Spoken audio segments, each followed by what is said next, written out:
So we talk about strategy a lot, okay? And it's something I do a lot with clients, and it's something I've a lot of experience with. And over the years, I've built up my own process. And over the years of working with clients, I've seen lots of issues, and I see their struggles, their strategy struggles, and I see the traps that they fall into when it comes to strategy, right? So over the years, I've been building up my view of what those top 5 issues are. And I want to share them with you today because, it's when it comes to the time when you're building a strategy, whether it's a new year, whether it's a new chapter, whatever, it's important to understand the traps so you don't have to fall into them, right? So the first one that I always see is not having one, right? And this is a common theme because people think they can keep going and do what they've always done and get the same results. And I call it the ostrich syndrome, where you put your head in the sand and just assume everything is going to work. But unfortunately, the world doesn't work like that, especially in the business world. And we've seen with the pandemic that, things change and they can change fast. So it's not about like what happened before, it's about what can you do going forward and how you can predict that going forward, and that's where strategy comes in. If you just do what you've always done, you're open to the elements, you're leaving things to chance, and you're exposed. So the biggest mistake I see is companies just thinking they can do what they've always done. Don't fall into that trap. That's the biggest one, right? And again, just on a side step to that one is regurgitate last year's strategy. Things change, What was relevant 12 months ago will not be relevant today. So please be mindful of not having one and regurgitating. They both come hand in hand.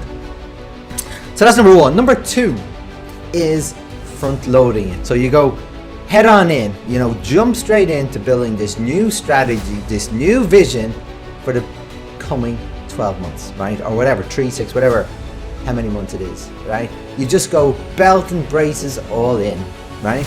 But here's the thing. You can't determine what the body of work is required to do that if you don't know where you begin or where your starting point is. And that's why it's always crucial to know where you are today. The good, the bad, and the ugly, the warts and all, everything about it, you need to know your position. And you can look at that under a number of different lenses, internally, externally, customer operations, teams, so many different lenses you can look at there. But never forget the most crucial part is knowing where you are today before you even do anything else. Because you want to get your ship, everything under the hood in order before you go start doing new things. So that's number 2, front loading it, forgetting about your starting point. Okay, so number 3. I'll see a lot of leaders, I've seen a lot of leaders over the past, during my experience about just thinking, okay, well, I'm going to build a new strategy, I'm going to go off in my room, I'm going to build it, I'm going to look at all this great information, do a lot of amazing work, but forget to bring your team with you. See, here's the thing. Everything is always better together when it comes to business, especially strategy, because at the end of the day, you want your strategy and your teams and your SMTs, your senior business leaders in your business all aligned and motivated. If you're just going off on your own and dictating to them what the strategy is going to be, they might do it, but they also may not. You haven't given them a reason, a purpose to do it. So the whole point when it comes to strategy, make it a team thing. Build it together. Build it so you all buy into it, so you're all motivated. Everything has got something to gain from it. So work together to make it better.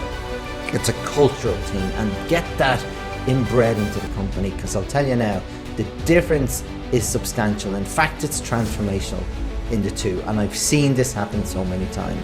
It's not a difficult thing to get right, just get it started and work on building it together. So that is number 3. So number 4 is about not looking at the core elements. See, there's many ways you can write or build or define a strategy, right? And there's many different types of strategy. There's objective, there's targeting, there's so many different types. But here's the thing, there's always commonalities between them, because at the end of the day, there's usually at least 3, possibly 4 core areas of your business you want to be looking at. So if we look at it, one is externally in your customers, the marketplace and your customers, right? Knowing what it is they're looking for, what is doing well, what's going well, what kind of feedback you have from your customers in your marketplace. So having that external view of what's happening, right? And then do the good, the bad, the ugly, right? But then also your internal operations. Are you optimized? Are you optimized to do the right thing? It's not just about being efficient, it's about being effective. Are you effective? You know, are all your systems and processes talking the same language? Are they all aligned together, complementing, not contradicting? So it has to have that element, ensuring you got everything under the hood, as I've said before, working like a steam train, right? And then obviously your people, we've just talked about that, but making sure you've got winning teams, something I talk about a lot, build winning teams in your business. So there's always that internal, breaking it down into teams, process, and then external. And if you really want, you could then bring your suppliers and bring them into it as well. But it's looking at those core elements and don't leave any part of that to chance, okay? And finally, the fifth one, right? Keeping motivation. It's not just about having a day away with all your SMT, building motivation, having a bonding session, coming up with something fantastic, and then leaving it at that. No, it's all about the touch points you're going to have on a regular basis, that you're going to have people doing stuff on a daily, weekly, monthly, but then you're going to have a major check-in every 2 to 3 months to ensure the motivation and momentum is still going. You've got to keep that momentum moving or it'll just fizzle away. People love starting things, you know, love something new, love all that shiny object stuff, but they forget to follow through. Get that follow through and motivation, momentum moving and continuing all the way through the course of the year. And that is, as a leader, that is up to you. So there are my top 5 mistakes of my experience. Now, I'm sure you can read on the internet many different types, but they are the ones I see most. And they're the ones I would like you not to make going forward. If you have any questions about this, please get in touch. I'd love to help. In the meantime, have a great day.